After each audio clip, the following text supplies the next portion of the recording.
Hello， 大家好，我是花百科的花花。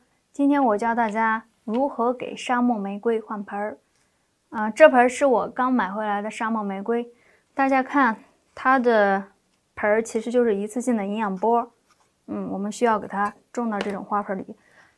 栽种的时候建议选择这种瓦盆儿，因为沙漠玫瑰呢不耐水涝，就如果是选花盆的话，选这种瓦盆儿，它透气性好，不容易烂根，而且这个底部一定要有这种透水孔啊。好，我们先把沙漠玫瑰它下边的这个外面这一层营养钵给打开，把它一个手扶住主干，一个手打开这营养钵。大家看它的土是非常松的，其实有一点点像这个多肉的这种颗粒性的配土，因为呢它本身是非常耐旱的，这个里边储存的基本都是水。我们来看它的根系是比较好的而且这个土质是比较松散的。我们稍微把它底部的这个根系稍微捏一下，让它底部能有一些根系出来，这样才能容易和新的土壤相融合。好，不要动太多，当然也不要动太多它的根系，这样就差不多了。之所以用多肉土，因为它的对土壤的疏松性是要求非常高的，所以我直接给它用了多肉的配土，是非常适合它的。如果家里有陶粒的，先可以在底部垫一层陶粒，先给它底部倒一层土壤，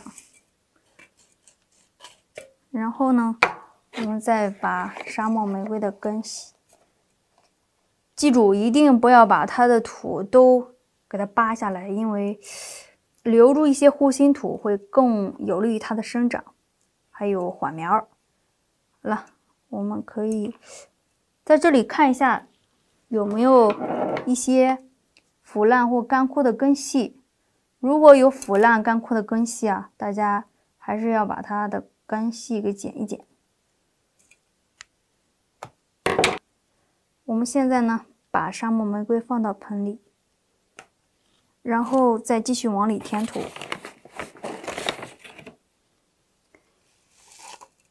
颠一点，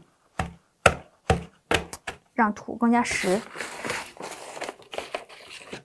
如果家里没有这种多肉的土大家也可以用沙土，比如说用河沙掺一些泥炭土，然后再掺一些煤渣。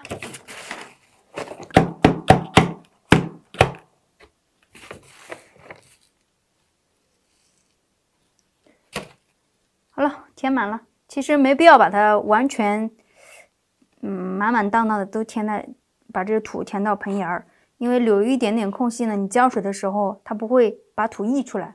然后我们最后一步就是给它浇水了。这一次浇水一定要浇透水，浇到这个土全都湿了为止。这样呢只有浇湿了之后，这新的根系还有这个新的土壤，它们才能很好的融合在一起。过段时间呢，才能长出那种新的根系。然后在这一缓苗的过程当中呢，沙漠玫瑰有一定的黄叶、落叶，其实都是非常正常的现象。有些还有点发软，这个就有点发皱发软了。你看捏的时候有一点软软的。这都是缓苗期的一个正常现象，大家不用过于担心。浇完水之后呢，就把它放在家里散光的地方，基本是1-2个周就能恢复它原本的长势。好了，今天的沙漠玫瑰换盆先介绍到这里了，我们下期见吧，拜拜。